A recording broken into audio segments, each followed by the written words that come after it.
बिस्मिल्लाहिर्रहमानिर्रहीम अल्हम्दुलिल्लाहि रब्बिल आलमीन वस्सलातु वस्सलामु अला सय्यिदिल अंबियाइ वल मुरसलीन व अला आलिहि व अस्हाबिहि अजमाइन अम्मा बाद।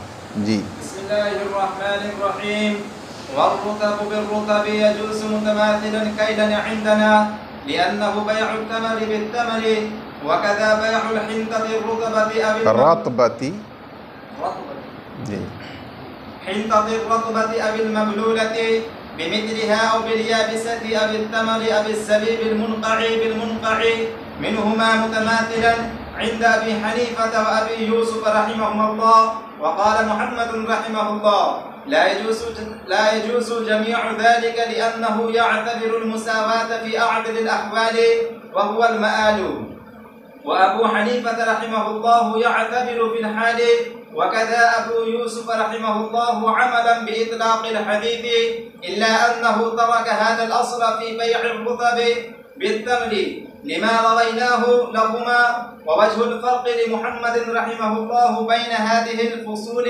व बैन अर-रुतब बिर-रुतब अन्न अत-तफ़ावुत फ़ीहा यज़हरु मअ बक़ाइ अल-बदलैन अला अल-इस्म अल्लज़ी उक़िद अलैहि अल-अक़्द व फ़ी अर-रुतब बित्तमर मअ बक़ाइ अहदिहिमा अला ज़ालिक फ़यकूनु तफ़ावुतन फ़ी ऐन अल-मअक़ूद अलैहि व फ़ी अर-रुतब अत-तफ़ावुत बअद ज़वाल ज़ालिक अल-इस्म फलम यकुन तफ़ावुतन फ़ी अल-मअक़ूद अलैहि फला युअतबरु। बस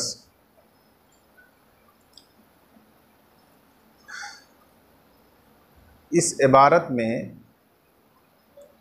मुसन्निफ़ रहमतुल्लाह अलैह ने चंद मसाइल को जमा फरमाया है। पहला मसला हमारे अहनाफ के नज़दीक इत्तेफाक़ी है, वो ये है कि अगर किसी ने ताज़ा खजूरों के एवज़ में कैल के साथ बराबर सराबर बेचा तो ये बै अहनाफ के नज़दीक बिल इत्तेफाक जायज़ है। क्यों जायज़ है? इसलिए जायज़ है कि ये रुतब जो ताज़ा खजूरों का नाम है, ये दोनों जानिब बेजिनसी ही मौजूद हैं और मकील हैं, तो लिहाजा इसमें दोनों एवज़ हम जिन्स भी हैं और मकील भी हैं। और जब मकील को हम जिन्स मकील के एवज़ में बराबर सराबर बेचा जाए तो जवाज़ की शर्त मुसावात मौजूद होने की वजह से वो बै जायज़ होती है। इसलिए हमारे अहनाफ के नज़दीक, अइम्मा सलासा के नज़दीक बिल इत्तिफ़ाक़ ये बै जायज़ है। अलबत्ता इसमें इमाम शाफ़िई रहमतुल्लाह अलैह का इख्तिलाफ है, जो यहाँ हमारे मुसन्निफ़ रहमतुल्लाह अलैह ने बयान नहीं फरमाया। उनके नज़दीक ये बै जायज़ नहीं है, क्योंकि हज़रत इमाम शाफ़िई रहमतुल्लाह अलैह के नज़दीक खुश्क होने की हालत में मुसावात ज़रूरी है और खुश्क होने की हालत में दोनों एवज़ कैल में बराबर हों ये लाजिम नहीं है। हो सकता है कि दोनों एवज़ खुश्क होने के बाद कैल में कम ज़्यादा हो जाए, इसलिए उनके यहाँ ये बै जायज़ नहीं है। एक मसला साहिब हिदाया ने ये बयान फरमाया। वर्रुतबु बिर्रुतबी यानी बैउर रुतबी बिर्रुतबी, मुज़ाफ़ महज़ूफ़ है। ताज़ा खजूरों की बै ताज़ा खजूरों के एवज़ जायज़ है मुतमासिलन कैलन, कैल के एतबार से बराबर सराबर, इंदना हमारे नज़दीक।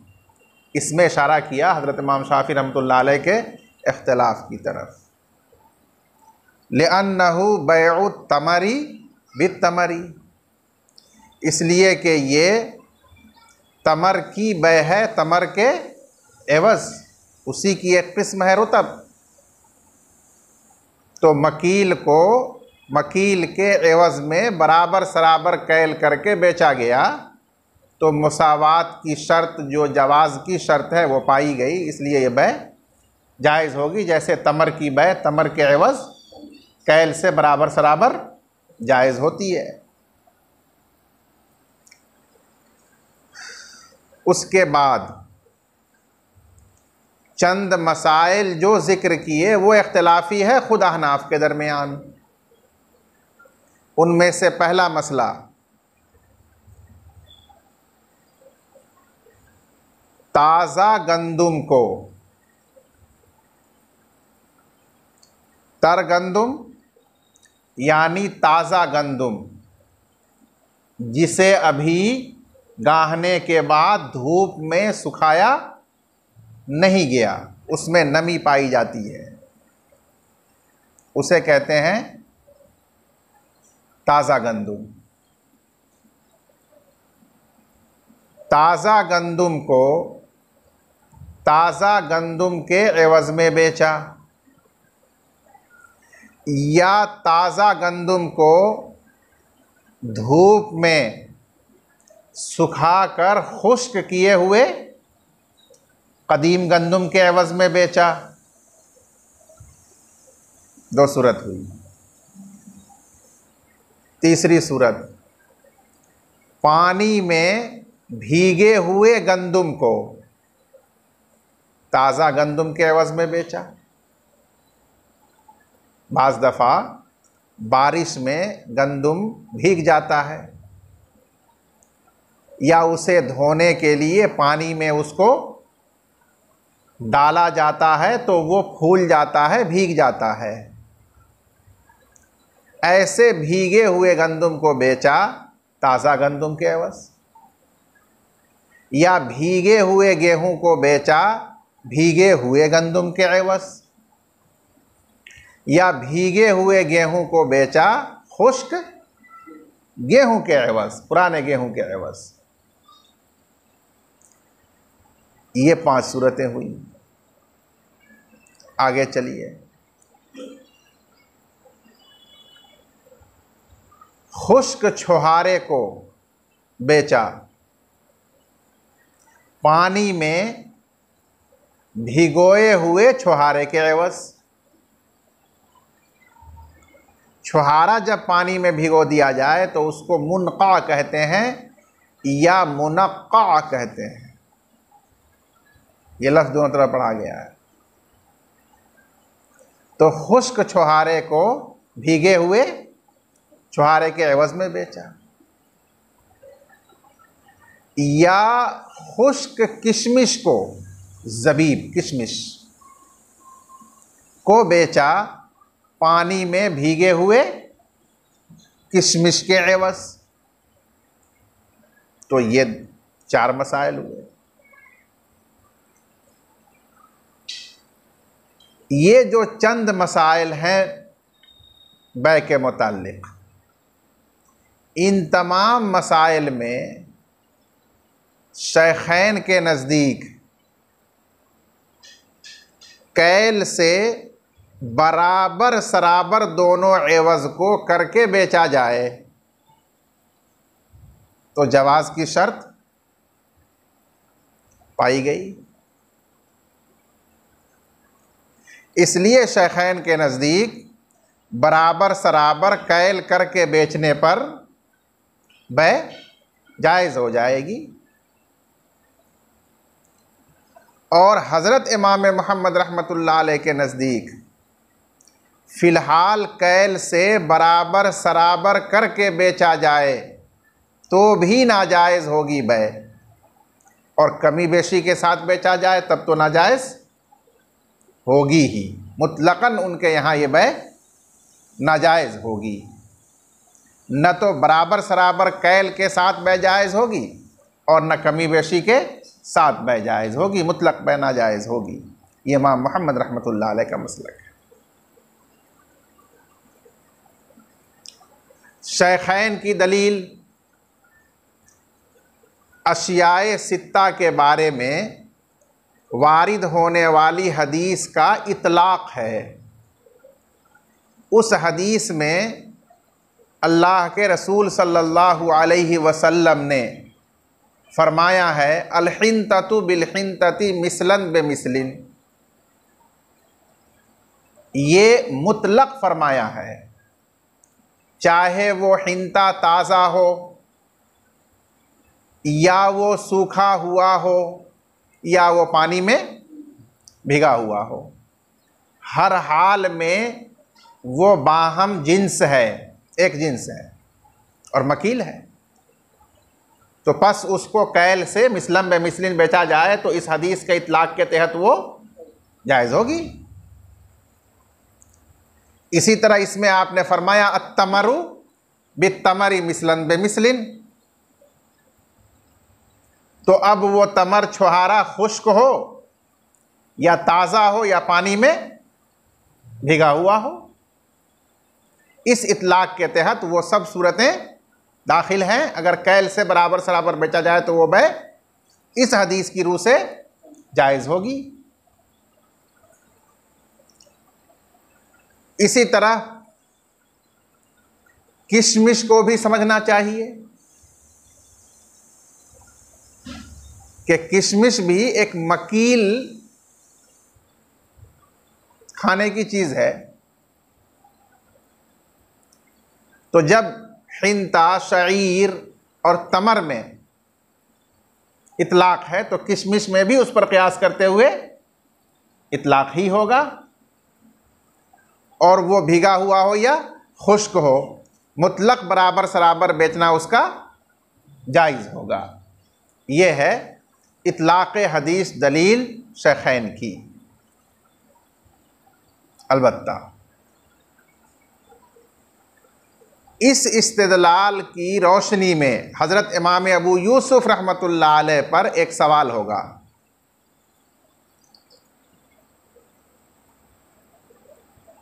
कि हज़रत, जब ये हदीस का इतलाक़ इस मसले में आपकी दलील है, तो वो जो मसला आया था कि ताज़ा खजूरों को खुश्क छुहारे के एवज़ बेचा जाए, तो उसमें आपने फरमाया था इमाम मोहम्मद के साथ कि वो कैल से बराबर सराबर करके भी जायज़ नहीं है। हालांकि इतलाक़ हदीस की बुनियाद पर तो वो सूरत भी जायज़ होनी चाहिए। वहाँ आपने इतलाक़ हदीस पर अमल क्यों नहीं किया? जो आपने यहाँ अमल किया वो वहाँ क्यों नहीं किया? इतलाक़ हदीस की रूह से तो वो सूरत भी जायज़ है, आप उसको नाजायज़ कहते हैं। ये सवाल इमाम अबू यूसुफ पर हुआ, इमाम अबू हनीफ़ा रहमतुल्लाह अलैह पर नहीं, इसलिए कि वो तो वहाँ भी उसको जायज़ फरमाते हैं, इतलाक़ हदीस पर अमल करते हैं। तो इसका जवाब साहिब हिदाया ने इमाम अबू यूसुफ रहमतुल्लाह अलैह की तरफ से ये दिया कि बेशक इस हदीस के इतलाक़ का तकाज़ा यही था कि वो सूरत बै की जायज़ होती, लेकिन चूँकि उसके बारे में ख़ास तौर पर दूसरी हदीस मौजूद थी जिसमें आप सल्लल्लाहु अलैहि वसल्लम ने उस सूरत के जवाब में फ़रमाया था ला इज़न, कि तब तो ये बै जायज़ नहीं होगी। तो उस ख़ास हदीस की वजह से हमने उस सूरत में इस इतलाक़ को तर्क कर दिया,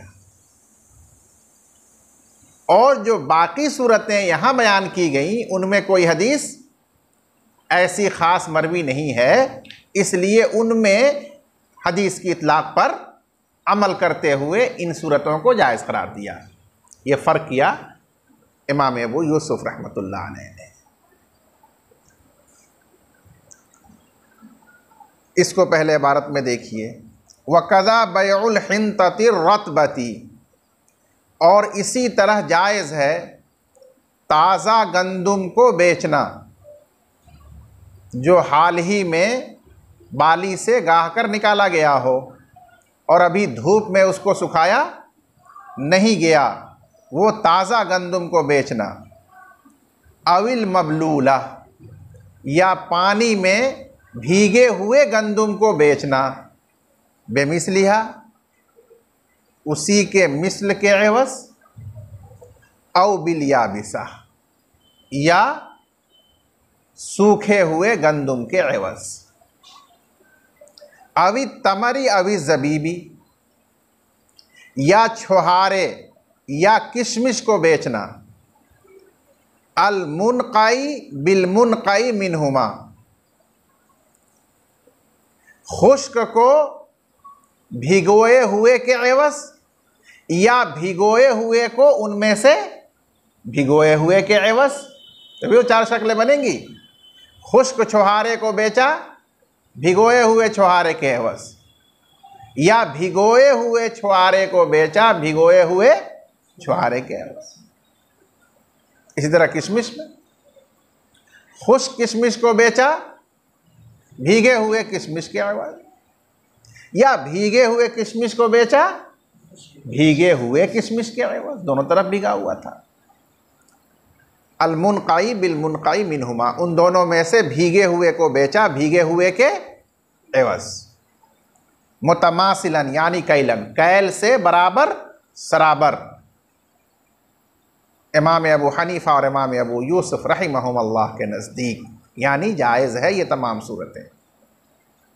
वक़ाल मुहम्मदुन, और इमाम मोहम्मद रहमतुल्लाह अलैह ने फरमाया, ला यजूज़ु जमीउ ज़ालिका, ये तमाम सूरतें बै की नाजायज़ हैं।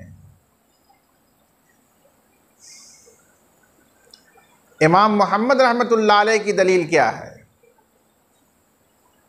साहिब हिदाया ने बयान फरमाया कि हज़रत इमाम मोहम्मद रहमतुल्लाह अलैह एवज़ैन के दरमियान बराबरी का एतबार करते हैं सबसे ज़्यादा बराबरी करने वाली हालत में, और सबसे ज़्यादा बराबरी करने वाली हालत खुश्की की हालत है। लिहाजा खुश्क होने की हालत में बराबरी मौजूद होगी तो बै जायज़ हो जाएगी, वरना उनके यहाँ जायज़ नहीं होगी, क्योंकि खुश्क होने पर कमी बेशी का एहतमाल रहेगा जिससे रिबा का शुबा होगा, और रिबा का शुबा भी माने जवाज़ है। ये खुश्क होने की हालत में बराबरी का एतबार क्यों करते हैं? उसकी दलील वो हदीस है जो पीछे गुजर चुकी है कि आपने पूछा अवयन कुसु इदा जफ़्फ़ा, जब खुश्क होगा तो घटेगा? तो साहबी ने कहा कि या रसूलल्लाह घटेगा। इससे मालूम हुआ कि एतबार खुश्क होने की हालत में बराबरी का है, तो हर जगह वो उसूली तौर पर खुश्क होने की हालत में बराबरी का एतबार करते हैं जवाज़ के लिए। लिहाजा जब भी कोई एवज़ या दोनों एवज़ तर हो और जिसमें एहतमाल हो कि खुश्क होने पर वो कैल में घट सकता है, तो इमाम मोहम्मद उसको फ़िलहाल बराबरी के साथ इजाज़त नहीं देते हैं। लिअन्नहु यातबिरुल मुसावात फ़ी आदलिल अहवाली, ये आदल इसमें तफ़ज़ील है।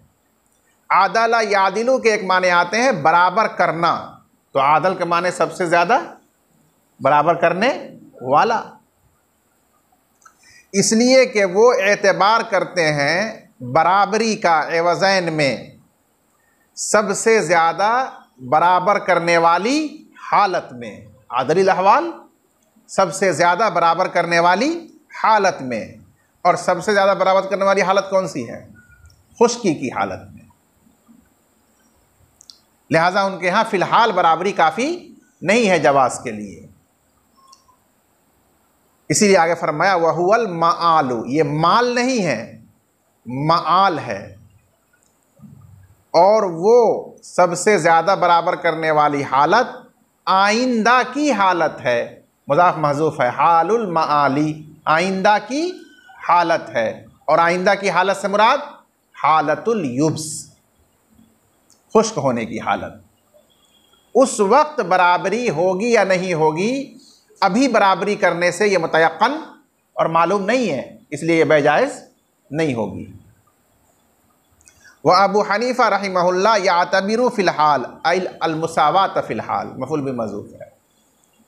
और हज़रत इमाम अबू हनीफ़ा रहमतुल्लाह अलैह एवज़ैन में बराबरी का एतबार करते हैं फ़िलहाल, यानी इंदल बै।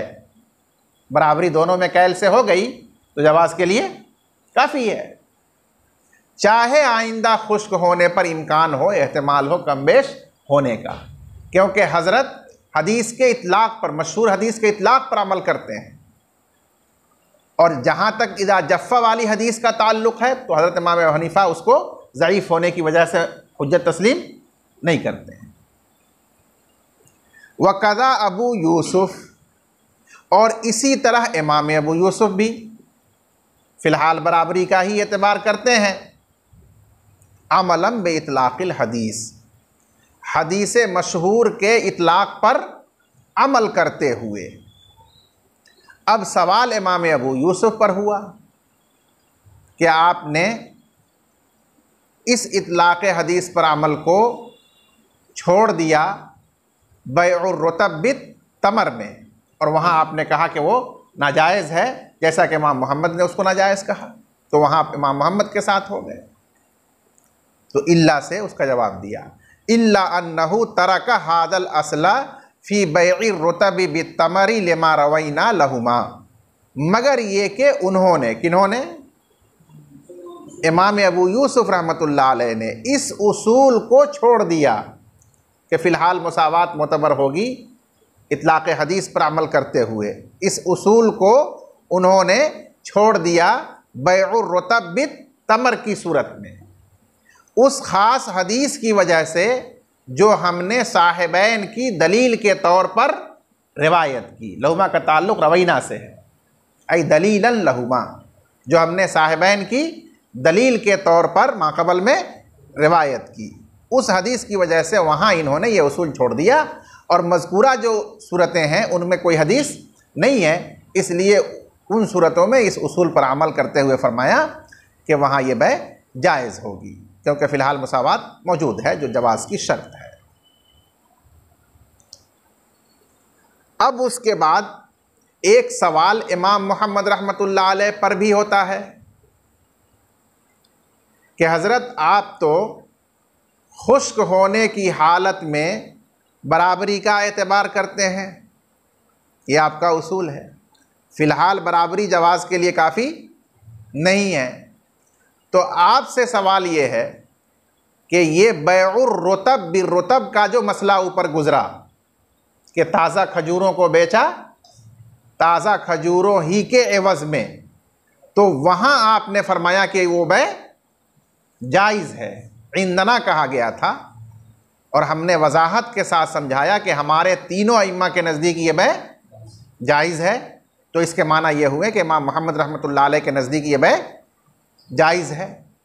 हालांकि आपका उसूल ये है कि आप खुश्की की हालत में बराबरी का एतबार करते हैं जवाज़ के लिए, और यहाँ तो दोनों एवज़ तर है, ताज़ा है, तो हो सकता है कि आइंदा खुश्क होने पर यह कम बेश हो जाए। तो आपके उसूल के मुताबिक ये बै भी जायज़ नहीं होनी चाहिए थी, हालांकि आपने उसको शेखैन के साथ जायज़ करार दिया, तो वहाँ क्यों आपने ये अपना उसूल छोड़ दिया? ये सवाल इमाम मोहम्मद रहमतुल्लाह अलैह पर है। तो हज़रत इमाम मोहम्मद रहमतुल्लाह अलैह ने इसका बहुत उम्दा जवाब इरशाद फरमाया, जिसका हासिल ये है कि गेहूँ ताज़ा हो, भीगा हुआ हो या सूखा हुआ हो धूप में, हर हालत में उसका नाम गेहूँ ही होता है। इसी तरह किशमिश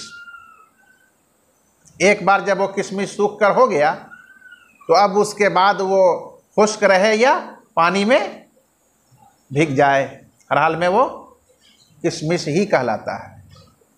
छोहारा जब एक बार खुश्क होकर छोहारा बन गया तो अब उसको पानी में डालकर भिगा दीजिए या खुश्क ही रखिए, उसका नाम तमर और छोहारा ही होगा।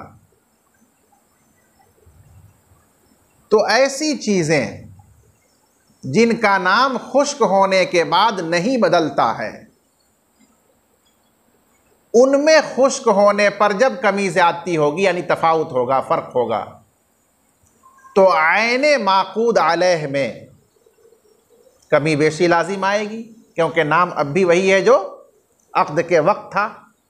तो माकूद अलैह जो अक़्द में था अपने नाम के साथ खुश्क होने पर भी वही मौजूद है ना। तो उसमें जब एक जानिब कम और एक जानिब ज़्यादा होगा खुश्क होने पर, तो आयने माकूद अलैह में तफाउत होगा यानी कमी ज़्यादती होगी, तफाजुल होगा, इसलिए वो रिबा हो जाएगा। तो हमने उन सूरतों में इस एहतमाल और शुबहा की वजह से जो रिबा है कहा कि ये जायज़ नहीं है, बरखिलाफ रुतब बिर रुतब के रुतब जब दोनों एवज़ है तो माकूद अलैह का नाम रुतब है, और जब ये बाद में सूख जाएंगे तो इनका नाम बदल जाएगा। अब उनका नाम क्या हो जाएगा? तमर या छोहारा। तो सूखने पर इनका नाम जब बदल जाएगा और उस वक्त तफाउत और कमी बेशी होगी तो आयने माकूद अलैह में वो तफाउत नहीं समझा जाएगा, क्योंकि नाम का बदलना माहियत के बदलने की दलील होता है। तो जो माकूद अलैह था उसकी हकीकत अब मौजूद नहीं है, दलील ये है कि उसका अब नाम बदल गया। तो ये कमी ज़्यादती एवज़ैन के आयन में, माकूद अलैह के आयन में लाजिम नहीं आएगी, इसलिए हमने उस तफाउत का एतबार नहीं किया और फ़िलहाल बराबरी के साथ उस बै को जायज़ करार दे दिया। इसी ज़िम्न में इमाम मोहम्मद ने ये बात भी वाज़ेह कर दी कि एक एवज़ अगर रुतब हो और एक एवज़ तमर हो खुश्क, तो हमने उसको भी नाजायज़ कहा। उसको नाजायज़ क्यों कहा? इसलिए कि बहरहाल एक जानिब तमर है जो बाद में उसी नाम के साथ रहेगा, उसका नाम नहीं बदलेगा। तो अगर कमी बेशी और तफाउत होगा तो एक एवज़ के एतबार से तो ऐने माकूद अलैह में ही ना तफाउत होगा। तो इस लिहाज से भी हमने उसमें कहा कि वो नाजायज़ है। अलगरज़ जिन जिन सूरतों में खुश्क होने पर माकूद अलैह का नाम नहीं बदलता, एवज़ैन का नाम नहीं बदलता, वहाँ खुश्क होने के बाद अगर तफाउत और फ़र्क होगा मिक़दार में, तो आयने माकूद अलैह और आयने एवज़ में फ़र्क होगा, जो रिबा होगा। तो इस रिबा के एहतमाल और शुबहा की वजह से हमने उसको नाजायज़ कहा। और जहाँ खुश्क होने के बाद नाम बदल जाता है, जैसे रुतब भी रुतब में दोनों एवज़ का नाम बदल जाएगा, तो शय आखर हो जाएगी वो, अब उसमें तफाउत होगा, तो इस अक़्द के जवाज़ में वो तफाउत मुज़िर और माने नहीं बनेगा, क्योंकि वो दूसरी हकीकत में दूसरी शय में तफाउत है। ऐने माकूद अलैह ऐने वज़न में तफाउत उसको नहीं माना जाएगा, इसलिए हमने उसको जायज़ करार दिया। ये फ़र्क करने की वजह इमाम मोहम्मद ने बयान फरमाई। ववजहुल फ़र्क़ि लि मुहम्मदिन बैन हाज़िहिल फ़ुसूल व बैन रुतब बिर रुतब, और फ़र्क की वजह यानी दलील इमाम मोहम्मद के नज़दीक, ले मुहम्मदिन यानी इंद मुहम्मदिन, इमाम मोहम्मद रहमतुल्लाह अलैह के नज़दीक फ़र्क की दलील इन मसाइल में और बैउर रुतब बिर रुतब में, कि इन मसाइल में तो उनके यहाँ हुक्म यह है कि जायज़ नहीं है, और बैउर रुतब बिर रुतब में हुक्म यह है कि जायज़ है। तो इनमें फ़र्क की दलील इमाम मोहम्मद के नज़दीक अन्ना ये है कि अन्ना तफ़ाउत फ़ीहा यज़हरु मा बक़ाइल बदलैनी अलल इस्मिल लज़ी उक़िद अलैहिल अक़्द। ये है कि तफ़ाउत यानी मिक़दार में फ़र्क इन मसाइल में ज़ाहिर होता है दोनों एवज़ के बाकी रहने के साथ उसी नाम पर जिस पर अक़्द मुनाक़िद किया गया, क्योंकि खुश्क होने के बाद भी उनका वही नाम बाकी रहता है और तफावत ज़ाहिर होता है। वह फिर रुतब बित्तमरी, और बैउर रुतब बित्तमर में फ़र्क ज़ाहिर होता है उनमें से एक के बाकी रहने के साथ अपने नाम पर, अलाज़ाली का उसी नाम पर, यानी तमर के बाकी रहने के साथ तमर ही के नाम पर। फ़यकून तफ़ाउतन फ़ी आइनिल माक़ूद अलैह, बस वो तफ़ाउत आइने माक़ूद अलैह में होगा, नफ्से एवज़ैन में होगा, जो रिबा कहलाता है। तो उस रिबा के शुबह और एहतमाल की वजह से हमने कहा कि इन सूरतों में हुक्म यह है कि बैजाइज़ नहीं होगी। व फिर रुतबी बिर रुतबी अत्तफ़ाउतु बाद ज़वाल ज़ालिकल इस्म, और बैउर रुतब बिर रुतब में मिक़दार का फ़र्क ज़ाहिर होगा उस नाम के ख़त्म हो जाने के बाद। जब खुश्क होगा तो अब उसका नाम तमर हो जाएगा। फ़लम यकुन तफ़ाउतन फ़िल माक़ूद अलैह, लिहाजा वो ऐन माक़ूद अलैह में फ़र्क नहीं होगा कमी ज़्यादती का, मिक़दार का, बल्कि गैर माक़ूद अलैह में होगा। फ़ला युअतबर, लिहाजा बै में उस फ़र्क का एतबार नहीं किया जाएगा और उससे रिबा का शुबहा लाजिम नहीं आएगा। इसलिए हमने कहा कि वो जायज़ है। वल्लाहु आलम बिस्सवाब।